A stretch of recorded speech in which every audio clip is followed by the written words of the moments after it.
Muy buenas tardes.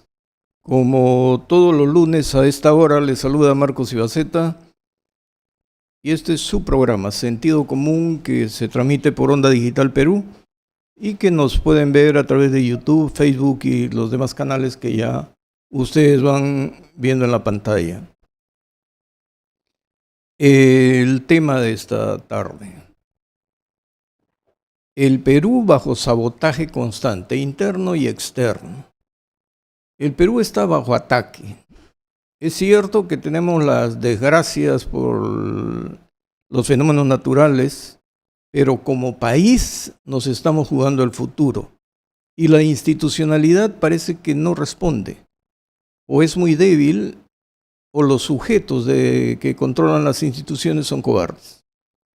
La pregunta es, para corregir este desmadre, porque acabamos de escuchar al alcalde de Lima decir que la delincuencia se ha desbordado, las bandas de venezolanos, de los criminales, se han dividido, se han parcelado hasta distritos, como hemos visto en Lince, con el control del meretricio.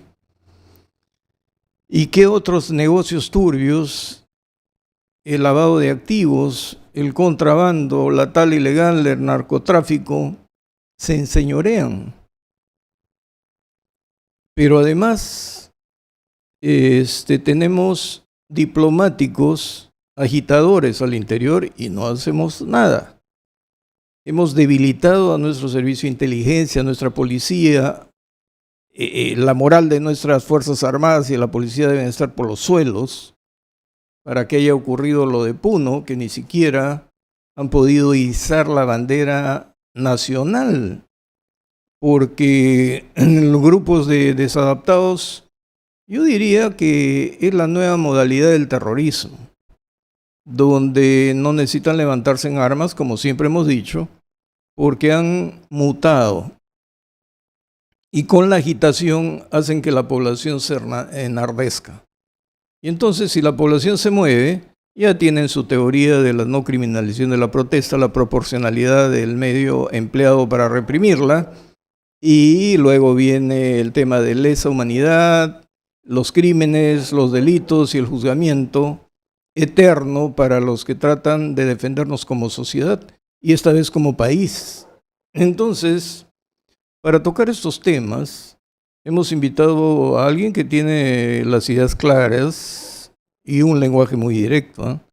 No se olviden que él es héroe de la Operación Chavín de Huántar. Así que creo que está con nosotros el general Roger Ceballos, a quien le damos la bienvenida. Buenas tardes, general. Muchas gracias por estar aquí. Buenas tardes, doctor.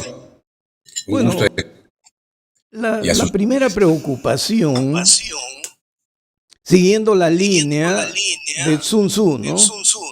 En que uno debe medir a su enemigo y hay varias modalidades de guerras y de ataques, pero hay que tener estrategias con tácticas. Hemos visto que el narcochavismo nos ha empezado a amagar desde adentro y desde afuera. Y entonces lo que sucede afuera repercute adentro y lo que sucede adentro repercute afuera, pero todo en contra nuestra. El primer tema, la Alianza del Pacífico se formó porque queríamos un mercado mucho más fuerte, ya que habíamos ingresado a la PEC.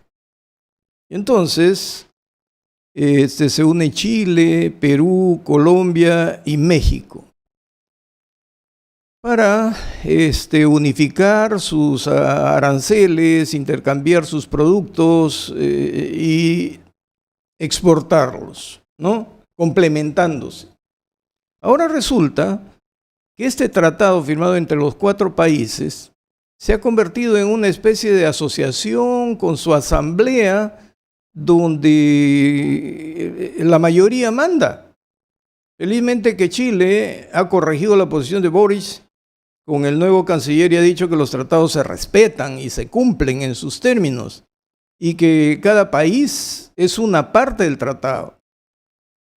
Sin embargo, ¿cuánto tiempo ha pasado, general, en que México ya debió haber entregado la presidencia de la Alianza del Pacífico al Perú, pero se ha puesto de acuerdo con Petro, el otro narcochavista o castrochavista de Colombia, y dicen que no van a entregar la presidencia.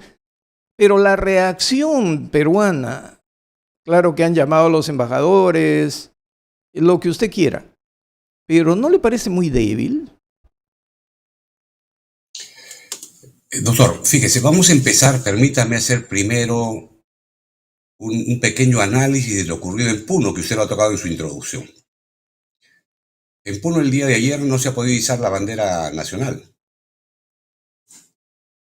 Inconcebible, incomprensible. En mis tiempos, pecado mortal. Pero han salido algunos señores a opinar y todos dicen la cabeza del ministro. Bueno, ¿quién es la cabeza del ministro? Veámoslo si es conveniente la cabeza o no del ministro. Contrario a lo que yo siempre procuro, no tocar a las fuerzas del orden, sino a los responsables políticos o a algunas personas en forma específica, hoy día puedo manifestar que lo que ha acontecido en Puno es una vergüenza, pero es una vergüenza producida por falta de carácter, por falta de liderazgo de los que estaban interviniendo en ese izamiento, por falta de liderazgo de los que ordenaron que se haga esa acción y que después recularon y se fueron hacia atrás. Si yo fuese el ministro de Defensa, sí le achacaría una responsabilidad a las fuerzas del orden intervinientes y dispondría de inmediato el cambio de colocación. Ya pasó lo que tuvimos en el río de Ilave. Hubo presión, hubo ataques, bueno, varias cosas. Y los responsables directos, empezando por el capitán, empezando por el jefe de batallón, empezando y siguiendo en la línea por el comandante de brigada o el comando unificado, cero acciones contra ellos. Ahora viene lo de Puno, perdón, lo de Desaguadero. Y no pasa nada. Ahí sí cabe la responsabilidad política del ministro de Defensa. Pero en la acción directa es una vergüenza para todos los que hemos vestido el uniforme de la patria que alguien no pueda cumplir la orden de izar el pabellón nacional. Nosotros cantamos hasta con lágrimas en los ojos, y no lo digo figurativamente. La canción o la marcha militar, mi patria y mi bandera. Y en una de las partes de las estrofas dice: por mi patria el Perú, yo doy la vida. Y por mi bandera, el alma entera. Los jóvenes oficiales, los comandos que se encuentran en este momento en la guarnición de Puno, se han olvidado de eso. Y eso no tiene perdón de Dios. Y ameritan que sean removidos de sus cargos. Y si adicionalmente el ministro de Defensa no toma la acción correspondiente de inmediato, también le cabe responsabilidad política y merecería ser cambiado. Quería hacer esa acotación, doctor. Ahora bien, con respecto a la Alianza del Pacífico, la intención de la Alianza del Pacífico ha sido buenísima. Los logros que se estaban alcanzando eran formidables y la proyección que tenía era excelente. Es más, ya había algunos países que pensaban incorporarse en una condición especial. Ecuador iba a formar parte de la Alianza del Pacífico. Pero, ¿qué lleva a destruir todo este gran esfuerzo y buenos resultados? Lamentablemente la ideología. Usted lo ha dicho muy bien. Lo que está sufriendo el Perú es un boicot, es un ataque, es una traición de todos los que han sido sus socios o son sus socios actualmente en la Alianza del Pacífico. ¿Por qué? Porque no comulgamos con su ideología. Porque lamentablemente para ellos se equivocaron. Se equivocaron al pensar que Perú era uno más. Era Argentina, era Bolivia, era Chile o era Colombia. Se equivocaron. No analizaron nuestro origen histórico. No analizaron nuestro espíritu de lucha. No analizaron que nosotros habíamos sido vencedores de una acción contra el terrorismo. No analizaron de que en nuestros corazones tenemos por principio la libertad.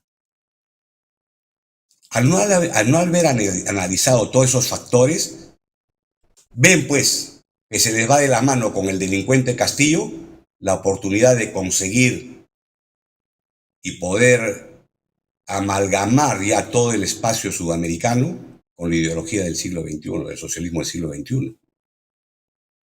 Y ahora, lógicamente, dan pataletas, toman acciones desesperadas, que rompen todas las normas del protocolo y de la diplomacia, que rompen la esencia misma de los tratados internacionales. Sale un sinvergüenza como Petro o sale un sinvergüenza como AMLO y dice, pues no me da la gana de entregarle la presidencia pre tempore. Y no lo hacen. ¿Qué podemos hacer? ¿Se han tomado las acciones en el campo diplomático? Sí. ¿Podemos seguir insistiendo? Sí. Pero ya tendríamos que retirarnos y romper relaciones, que no es conveniente. Creo que es el momento del trabajo de la Cancillería. Tenemos en este momento que procurar salvar a la reina. Salvar a la reina, a la presidenta que tenemos, no porque nos guste, sino porque es una necesidad de Estado, salvarla, no llegar al rompimiento de relaciones y hacer que la Cancillería trabaje.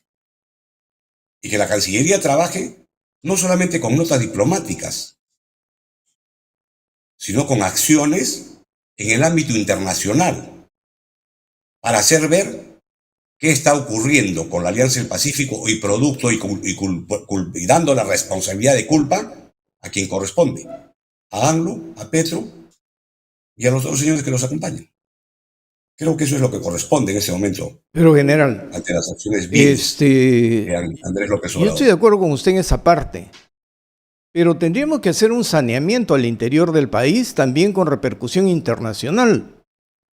Si nos están amagando dos países con total irrespeto al derecho internacional y a la naturaleza de los tratados, faltándonos el respeto, y sabemos que esto forma parte del sabotaje narcochavista, ¿por qué no expulsamos de una vez a toda la delegación cubana? No expulsamos a todos los médicos cubanos, no expulsamos a los que nos están agitando el país.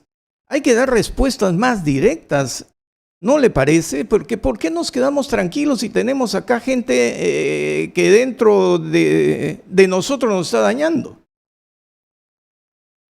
Hace un montón de tiempo yo puse en evidencia, no sé si en este medio o en otro, la presencia de un agente sembrado por años por el G2 cubano. Ahora lo voy a decir con nombre propio.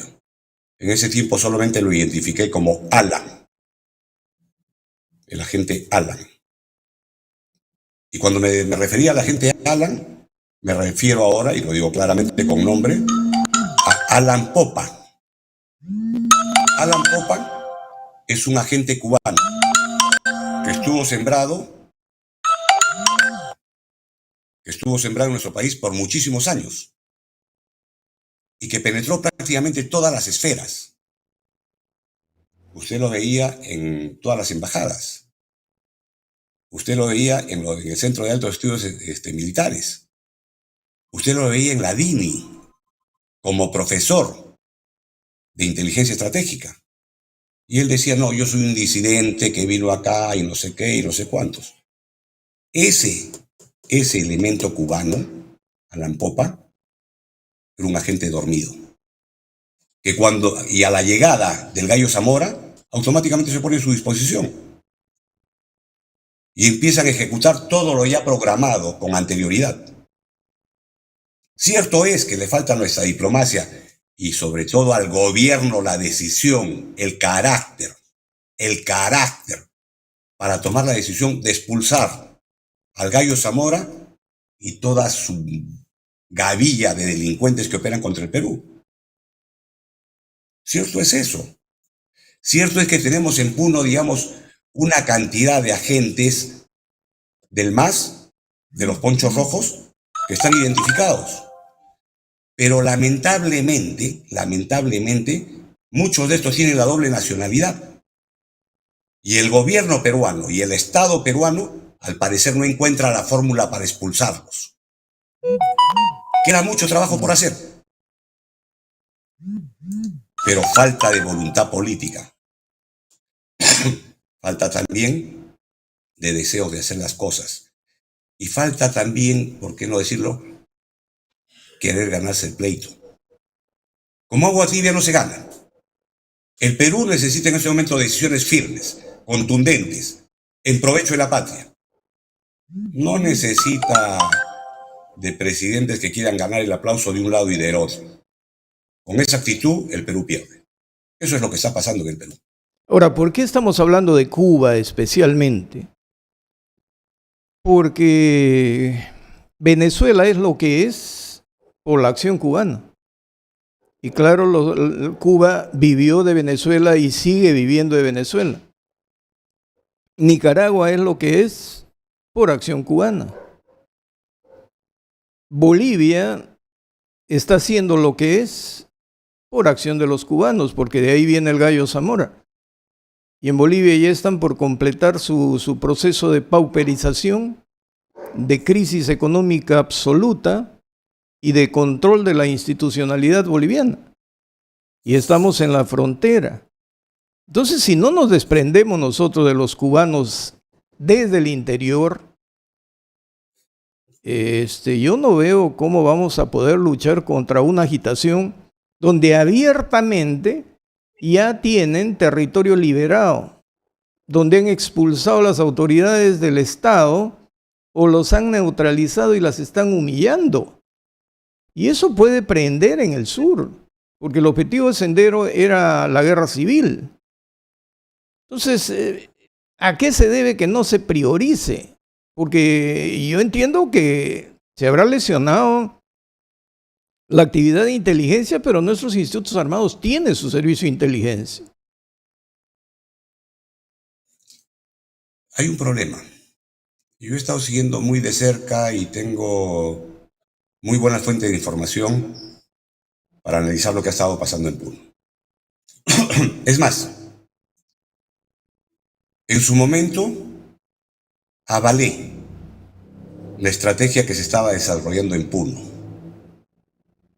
La estrategia de no enfrentamiento, la estrategia de aproximación y acción indirecta.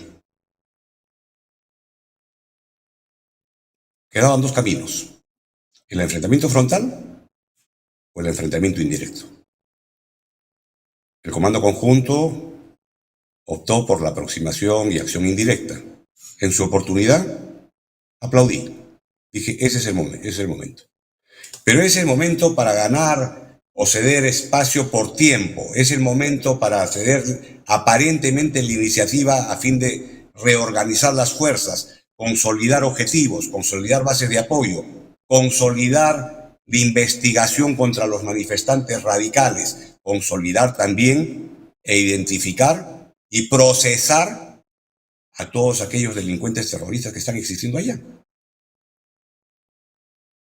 Cuando me comentan y me informan, ya hace casi 2 meses, mes y medio, que tenían 48 ya identificados, con todo el proceso para ser judicializados, en acción fiscal previamente, me alegré, dije, se van a lograr resultados. ¿Sabe lo que pasa, doctor? Que ninguna de esas 48 investigaciones ha progresado en la Fiscalía. ¿Y sabe por qué no han progresado en la Fiscalía? Muchos pensarán, por ineficiencia. No. Otros me dirán, por coimas o arreglos. No. Según lo que me informan, en su mayoría no han progresado por temor. ¿Qué urge? ¿Qué se requiere? Que tanto el Ministerio Público como el Poder Judicial haga un recambio de los actores de sus sectores. Están atemorizados. Ya los doblegaron. Los doblegaron tanto así que, fíjese, en el problema que tuvimos en Ilave, el comandante de la fuerza pidió, aparte de los muertos, que a todos los miembros de la patrulla que habían sufrido hematomas, cortaduras, golpes, lesiones, producto de la acción violenta de los subversivos, les pasen un peritaje médico legal. Y el perito médico legal dijo, no lo voy a hacer, porque si lo hago, me condeno a muerte. Estamos en una situación muy crítica, casi fatal, Pero esa donde si no situación, impera la ley, no se recupera el principio de autoridad, podemos perder Puno. esa situación Cuando ya digo la hemos perder vivido, Puno, no general. solamente de control de autoridad, Sí, sino pero podemos perder Puno en todo sentido.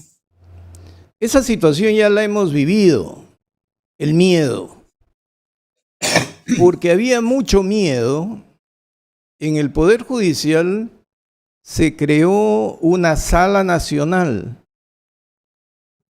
integrada por magistrados de todo el país para formar tribunales con personas que no fueran del lugar.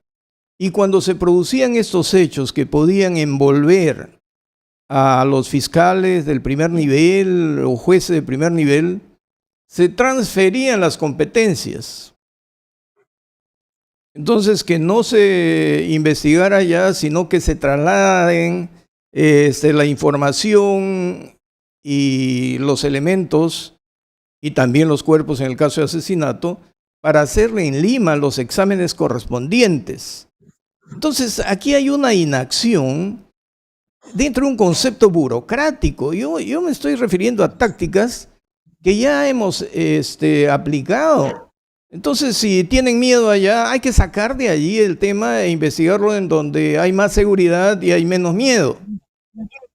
Pero no se hace absolutamente nada. Y vuelvo al tema de la diplomacia. Lazo, según la información, ya tenía una lista de todos los diplomáticos que iba a expulsar, hacían lo que querían durante el gobierno de Correa y los expulsó.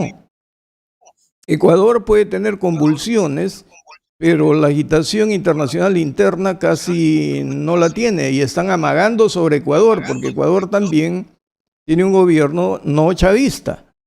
Entonces, mientras nos distraen por el norte, resulta que Argentina y Bolivia, que son países casi quebrados económicamente, Argentina se ha convertido en refugio de los terrucos peruanos.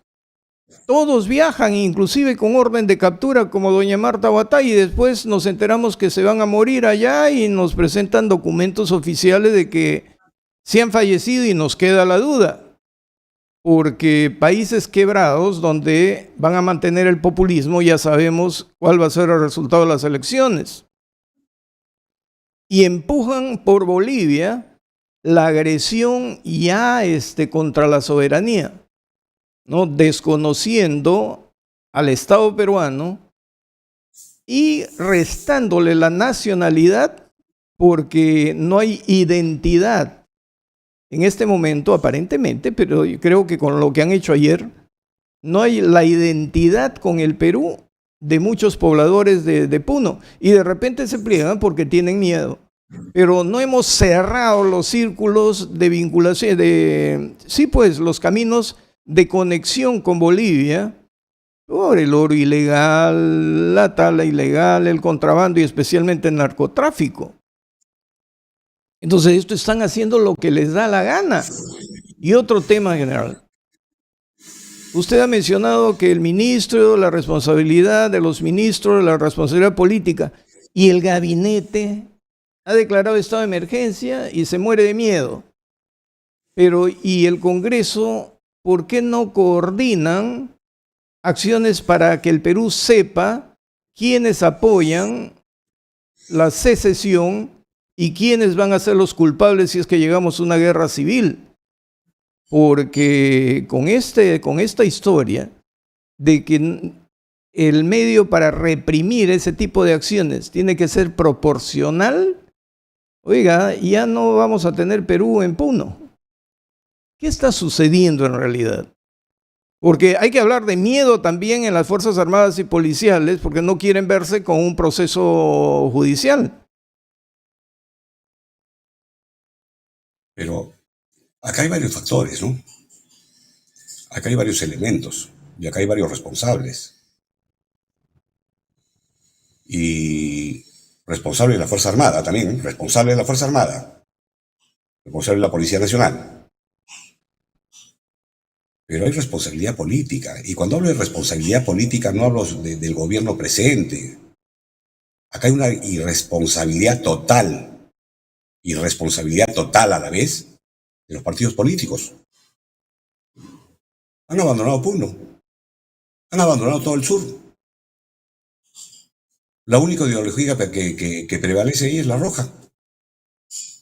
No existen otros colores. ¿Dónde está el APRA? ¿Dónde está Acción Popular? ¿Dónde están los morados? ¿Dónde está Fuerza Popular?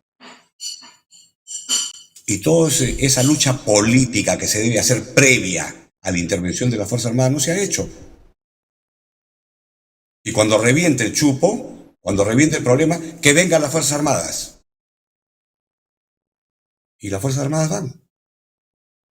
A sabiendas que después de esto las van a enjuiciar. Y los van a condenar. Fíjese tantos ejemplos que tenemos en la historia. Fíjese al pobre hombre que está acá, Hermosa Ríos, que no tiene ni siquiera uso de sus facultades y sigue encerrado. Fíjese al general que era jefe de inteligencia, que está 24 años sin sentencia. Fíjese al general Petronio Fernández Dávila, que a los 84 años recién lo están condenando. A pesar de eso, las Fuerzas Armadas van. Pero si a las Fuerzas Armadas el gobernante de turno le desliza, le dice, te doy el marco legal, pero procura no emplear las armas. Entonces, ¿qué diablos pasa? ¿Actúo o no actúo? Orden y contraorden. Y entre orden y contraorden, lo único que se cree es el desorden, el caos. Y en eso están nuestras fuerzas. Falta, como le digo, doctor, falta carácter. Y falta carácter a los comandantes de las fuerzas. Falta aprender a decir no. Si usted me envía para allá, entro en uso de las facultades que me confiere la ley. Y si lamentablemente el costo social va a ser alto, ese es el costo que hay que pagar. Y respáldeme después. Pero aceptan ir. Aceptan que se cree un comando unificado. Y aceptan intervenciones tibias, que trae como consecuencia la muerte de nuestros soldados, que trae como consecuencia el vejamen incomprensible a nuestra bandera. Pero acá todos felices, todos contentos. Con la distracción que tenemos ahora en el norte, no se habla de Puno. ¿Y quién se ha comprometido con la solución de Puno? Sale por ahí ahora el congresista Cueto a pedir casi a gritos la cabeza de Chávez. Está bien que la pide, su función, fiscalización. Pero, ¿y por qué no fue cruel y duro y frontal cuando se supo que a Cerrón le pagaban 40.000 soles, siendo presidente de la Comisión de Inteligencia? ¿Por qué santificó a la Dirección de Inteligencia, la Dirección de Inteligencia de la Dirección de Inteligencia Nacional? Estaba Sotomayor, el almirante Sotomayor, ¿Por qué fue en una visita y en 5 minutos lo santificó? Porque dijo, he investigado y no he encontrado nada normal. ¡Qué vergüenza! ¡Qué vergüenza! Dice Almirante. A mí me Si verdaderamente hubiese decepcionó el almirante Cueto cuando en el hipódromo se corrió el premio Presidente de la República y era una vergüenza que eran unos adulones al lado de la esposa de Castillo. Las coherencias tienen que mostrarse, pues, general. Entonces, yo no sé, ahora el problema debe ser tan grande que el alcalde de Lima dice hay que militarizar Lima. Pero ¿cómo va a militarizar Lima? Está diciendo venga y que los militares a balazo limpio arreglen el problema. Y caemos en lo que usted está diciendo. No le generan el marco legal ni le dan el respaldo político y por lo tanto ningún oficial quiere malograr su carrera. Y así van a ir tomando nuestro ejército, van a ir tomando nuestras Fuerzas Armadas. Lamentablemente, doctor, no tenemos estadistas. Lamentablemente, no tenemos políticos patriotas. Es para llorar, pero creo que casi todos, por no decir todos, entran a la política por intereses personales y económicos. No tengo un referente, fíjese bien. No tengo un referente en este momento de la política nacional. No puedo decir el congresista tal o el congresista tal o el ministro tal. Son los que marcan la pauta, son los que marcan la línea a seguir. Y esto no es de hoy. Esto es recurrente. Año tras año, gobierno tras gobierno.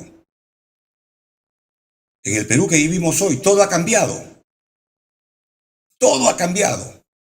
Presidente de la República, ministros, congresistas, jueces, fiscales, militares, policías, todo ha cambiado. Pero ¿sabe qué, doctor?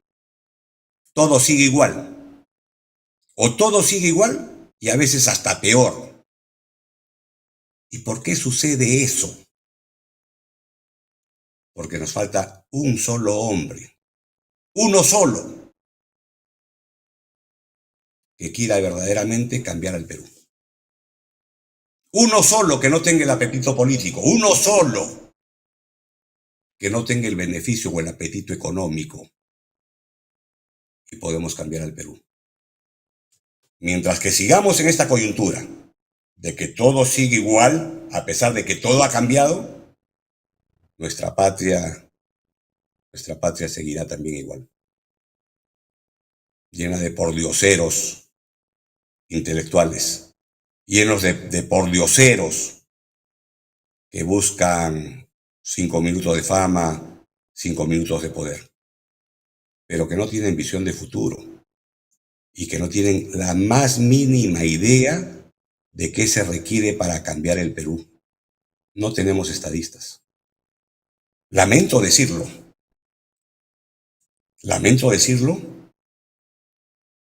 pero mientras va a ser sujeto a críticas, mientras que no entre un líder de carácter autoritario, de carácter nacionalista, que pretende el bienestar de la patria, no saldremos de esta. Y ante los ataques externos y internos, nos la pueden quebrar. Y eso sería lamentable. Ahora, general, la agenda siempre está marcada por la izquierda radical y por los caviares.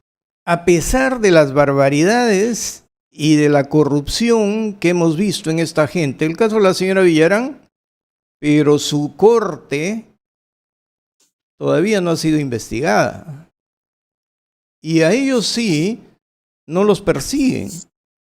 Ahora tenemos a una señorita que está en el Congreso y todos los medios han publicado presuntos pagos de la famosa República Saharaui cuando nos metimos en el lío con Marruecos. para cumplir un objetivo chavista. Es decir, estos no tienen bandera ni pueden hablar de moral y sin embargo tienen un cinismo extremo. Pero la derecha, el centro, no actúa, general. ¿Qué está pasando? Yo pregunto a veces, ¿cuál es la derecha? ¿Una persona? ¿Cuál es el partido de derecha? Así fríamente. ¿Cuál es el partido de derecha? ¿Un partido que tiene 8 o 9 congresistas y que cada uno hace lo que le da la gana? ¿Es el partido de derecha? ¿Tiene un ideario sólido, firme, que apunte con objetivos propios de su partido? ¿Cuál partido de centro? ¿Acción Popular? Que no sabemos si es de izquierda, si es de derecha o es un amorfo ideológico. ¿Fuerza Popular? ¿De quién hablamos? Esto requiere un cambio. Fíjese cuánto nos han cobrado los caviares, ese señor Tuesta Sobrevilla, para hacernos la reforma política. ¿Cuánta plata, con nombre propio y con adjetivo propio, cuánta plata se ha tirado? Y miren la porquería que tenemos. Y hay uno que ha cobrado 6 millones de soles. ¿Y de qué nos sorprendemos? Esto necesita un cambio. Ahora, el cambio tiene que ser radical. Ahora, y el cambio radical no tiene que pasar por la idea que tenía Antauro Humala, que se desinfló felizmente, de matar. No. A lo mejor se necesita un cambio trazando una línea y decirles a todos, bueno, señores, hasta acá llegamos. De acá para atrás, amnistía. De acá para adelante, si se cometen esto, ampliemos la legislación. No sé, doctor, a lo mejor voy a pecar de ignorante, porque usted es un letrado muy grande, conocedor del tema, pero particularmente yo me saldría por lo menos del pacto de San José y ampliar la pena de muerte. Sobre eso quería preguntar su opinión. Casos de corrupción. General, quería saber su opinión. A los países en vía de desarrollo nos tratan pues como países de tercer, cuarto, quinto nivel. Y nos imponen reglas y fallos de un organismo, la CIDH, que nunca condenan, ni investigan, ni opera en los países controlados por el castrochavismo. A ver, que han ido a Cuba, han ido a Nicaragua, van a Venezuela, se han tardado un mundo para ir a Bolivia a ver a la señora Áñez. No entran en los países que tienen regímenes totalitarios, pero sí a través de las ONGs, que son sus brazos operativos y sus avanzadas, amagan contra las democracias. Pero ¿por qué digo que nos tratan como países de quinto nivel? Porque acá se investiga todo lo que es lesa humanidad por un sujeto que ha ido a incendiar un aeropuerto y los convierten en héroes, y el gobierno todavía dice va a subvencionarlos antes de investigar y determinar responsabilidades. Cuando Estados Unidos se entera de que el fiscal de la Corte Penal Internacional empieza a investigar presuntos crímenes de lesa humanidad de los soldados norteamericanos en Pakistán o en Afganistán, los Estados Unidos no solamente sancionaron, no significa desconocer la investigación, sancionaron al fiscal y a su asistente y a no sé qué otro funcionario. Pero la sanción, ¿en qué se ha materializado? Impedimento de ingreso al país, congelamiento de todo su dinero, de todo su patrimonio. Es decir, los han dejado sin nada. Si Estados Unidos puede hacer eso, protegiendo sus intereses, ¿Cómo es que nosotros estamos asfixiados por la CIDH? Entonces, la conclusión no sería, si la CIDH no actúa en los países totalitarios, castrochavistas, que ya he mencionado, pero sí contra las democracias, no estaría justificado ya salir, porque entonces significa que eso tiene criterios no uniformes, de modo que vamos a seguir siendo agredidos nosotros y ellos van a seguir respaldando dictaduras. Yo creo que ya hay que reaccionar, ¿verdad? Como le decía, doctor, fíjese, yo todos los problemas de índole nacional, primero los llevo a micro, a pequeño, y comparo mi hogar. Y digo, si en mi hogar viene un tercero a querer imponer reglas de conducta para mi casa y para mis hijos, si yo tengo carácter y tengo personalidad, no lo acepto. Pero si yo soy un mequetrefe, soy un pelele, lo acepto. Y viene mi vecino y me dice, a partir de ahora tus hijos se levantan a las 5 de la mañana y salen a hacer esto, ¿no? Y se rompió todo lo que me corresponde. Si lo llevamos a macro, lo que tenemos de gobernantes son unos peleles, son unos mequetrefes.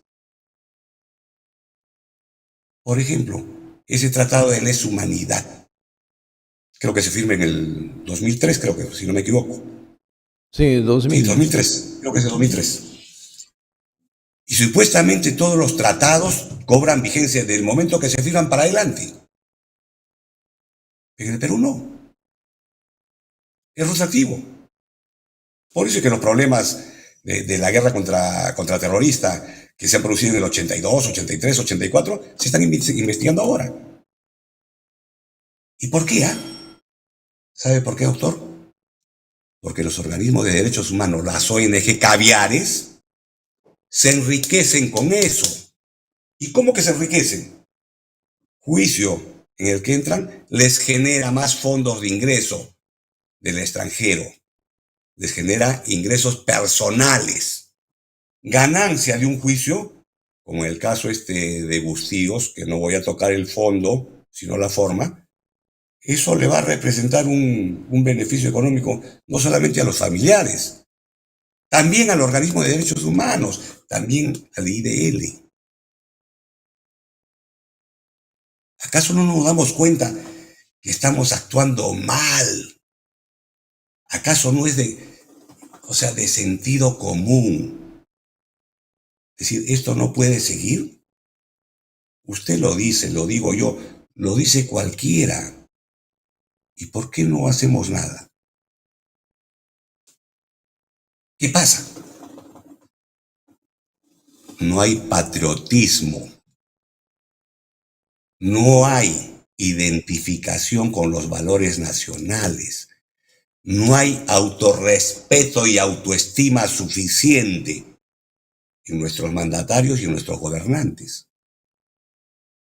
Tenemos una masa de gente que nos gobierna, sin ideas, sin principios, sin visión rectora, sin visión de futuro. Tenemos un país, tal vez, que ya no vive en democracia.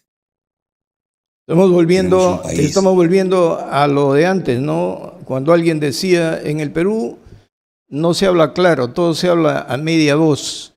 Pero tomemos como referencia un paradigma hispanoamericano. El presidente de El Salvador, Bukele. Le he escuchado a Bukele en un discurso decir, ¿qué cuestionan ahora? Todo lo que ha ocurrido ha venido ocurriendo hace 40 años y todos se han ido corrompiendo. Han negociado con el crimen. Han servido a las organizaciones criminales. No han hecho nada, se han dejado infiltrar. La corrupción llegó al sistema de justicia, llegó a la política, llegó al parlamento, llegó a todos lados. Y entonces, ¿qué hizo Bukele? que está en su programa: cerrar y destituir a toda la magistratura porque se había dejado infiltrar. Se destituyó a toda la magistratura porque debía haber otra mentalidad.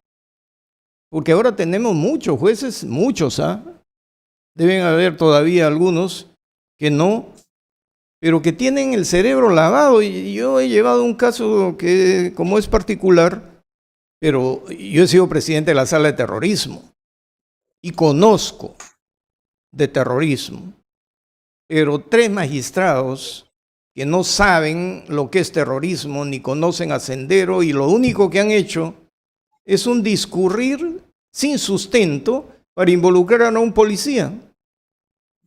Y entonces para mí es obvio que involucrar al policía significa reparación ante la CIDH, porque los que cometieron el crimen no tienen un céntimo.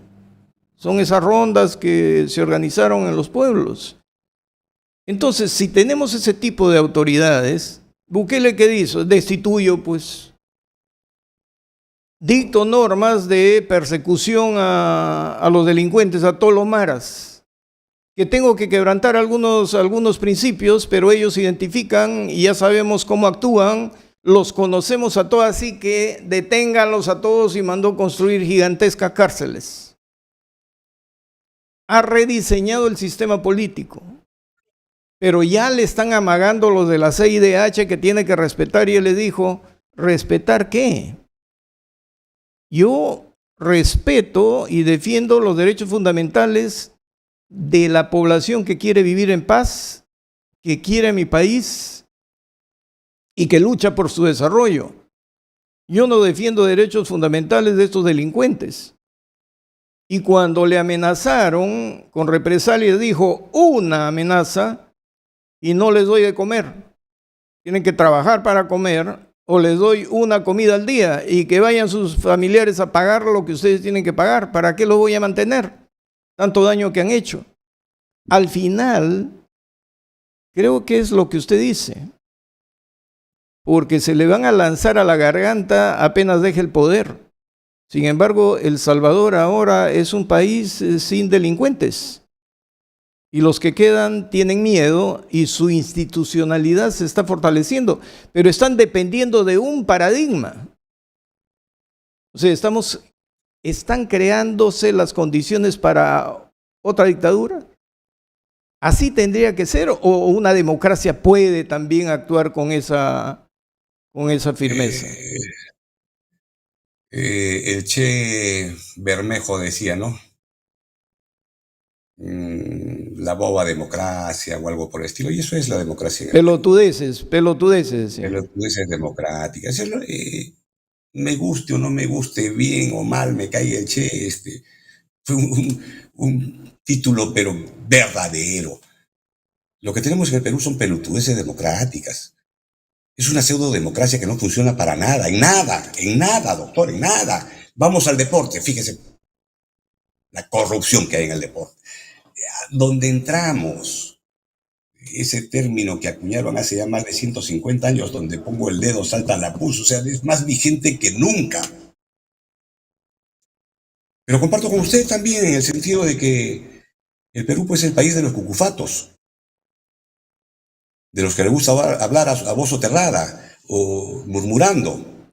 Y cuando alguien sale y quiere poner las cosas en claro, en forma académica, como usted lo hace, ¿cuánto tiempo ya? ¿Cuánto tiempo usted tranquilamente y académicamente le dice esto está mal? No lo escuchan. No le hacen caso. Entonces seguimos con este tipo de democracia o reventamos la democracia para formar una que no sea tan boba. ¿Qué camino queda? Porque así como estamos, todas nuestras riquezas que tenemos en nuestros años de crecimiento más grandioso, todos se lo han tirado. Y nos contentamos con verlo a Toledo que lo traen, que oyen tonterías. El daño ha sido irreversible, pero reparemos para futuro. Y si necesitamos un autoritario, bueno, elijamos un autoritario, pues. ¿Qué nos queda? Ahora, Jugar al silencio, jugar a la complicidad. ¿Recuerda usted, general, a Cerrón dando sus conferencias ante sus seguidores? Y refiriéndose a Castillo dijo, tenemos el gobierno pero no tenemos el poder. Vamos a tener el poder cuando capturemos a las Fuerzas Armadas y al clero. ¿No le parece que han avanzado muchísimo en neutralizar a la Fuerza Armada y en lograr el apoyo del clero a través de del obispo de Lima y del cardenal Barreto?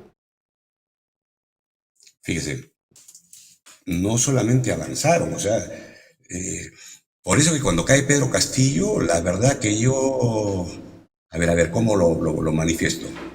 Durante el tiempo de Castillo yo me sentía, que me perdonen las mujeres, me sentía como una mujer embarazada, que llevaba todo el peso en el vientre y que me impedía ciertos movimientos y ciertas acciones y bueno, ciertas libertades también. Cuando cae Castillo, fue como hubiese dado a luz, con dolores, con algunas fatigas, pero sin el peso encima. Felizmente que ha caído él, porque sí avanzaron y avanzaron firmemente. No llegaron a capturar a la Fuerza Armada, pero a la policía la destrozaron, la infiltraron, la penetraron, la mangonearon, o sea, hicieron lo que les daba la gana con la policía. Y si no lograron hacer eso con las Fuerzas Armadas, particularmente con el Ejército, es porque algunos han luchado frontalmente.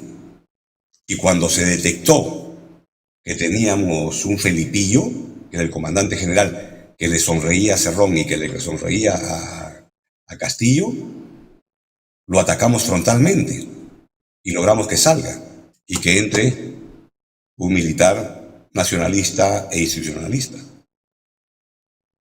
La Iglesia no me sorprende, porque la Iglesia ya viene de buen tiempo atrás, buen tiempo atrás ya, la Iglesia.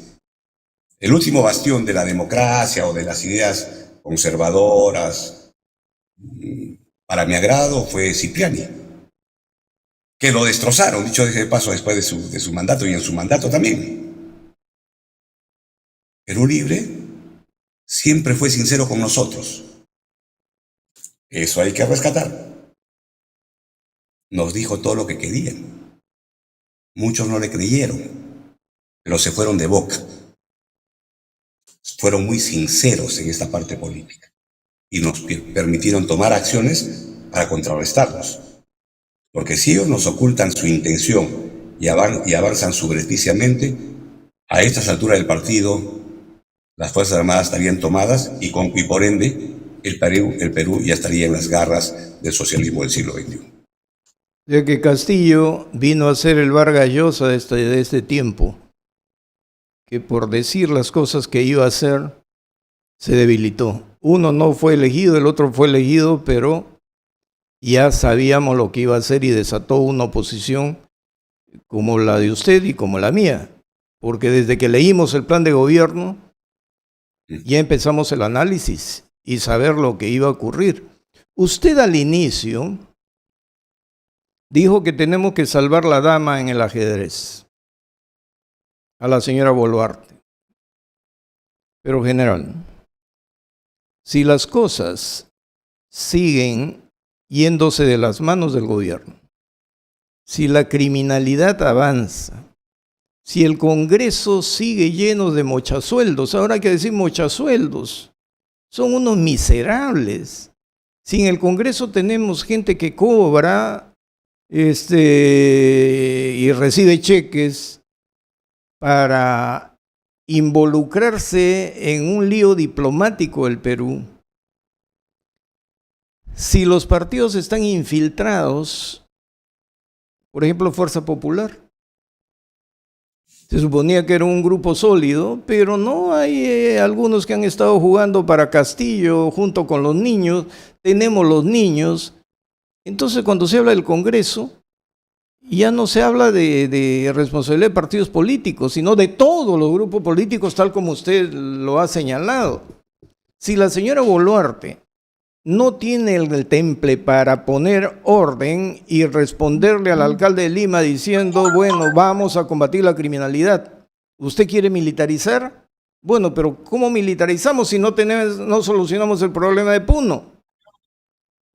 Si no hay garantía para la inversión privada y las minas del sur comienzan a ser amagadas de nuevo, gracias a Dios que están operando, pero no hay inversión, no hay gran inversión, y se paraliza Puno, el litio, y no se controla la frontera, la señora Boluarte tiene poca aceptación, ¿no? Desaprueba el 75% más o menos según las encuestas de los que ya sabemos, pero en la calle, esa es la percepción. Si la señora no demuestra más temple para poner orden, su debilidad puede ser un factor desquiciante para el país. ¿Usted cree que no? El problema, doctor, su apreciación, no hay punto que le pueda discutir, no hay punto que le pueda decir, no, pero a lo mejor, no. Su apreciación, su análisis, claro, preciso. No hay forma de refutar su análisis. Sin embargo, en la proyección, en el futuro, yo digo, sí, pues tenemos una Dina Boluarte que no es preparada, no tiene partido, su gobierno es, bueno. El problema está, ¿y quién viene? En las condiciones que tenemos, ¿quién viene? Cuidado, con los partidos inscritos, se aparece Aníbal Torres, y ojo, con su discurso violento, tiene asegurado en este momento el 17 o 18%. Y con la dispersión de partidos que tenemos en este momento en el escenario nacional, a lo mejor ninguno llega a 13 o 14. Y nuevamente, por el sistema de votos, a lo mejor el próximo Congreso podría ser mayoría de los izquierdistas radicales. Pese a que no la acepto, no tengo la satisfacción de reconocerla como presidente actual o futura a Dina Boluarte, no veo en el escenario qué podemos hacer en el inmediato plazo para revertir esta situación. A veces, cuando estas situaciones imprecisas se presentan, en estrategia decimos, conviene la espera estratégica para que se presente el momento táctico oportuno para cambiar la realidad. Bueno, no veo otro camino. Bueno, general, la hora nos ha ganado, pero qué triste es llegar a la conclusión de que se puede tener un Congreso dominado porque el peseteo es tan evidente que se puede comprar un mundo de congresistas y tener mayoría, como lo hizo el señor Castillo, y ahora tenemos una presidenta con un gabinete que es endeble, pero que hay que esperar, como usted dice. Yo le agradezco porque nos ha ganado la hora, pero a ver... En un segundo.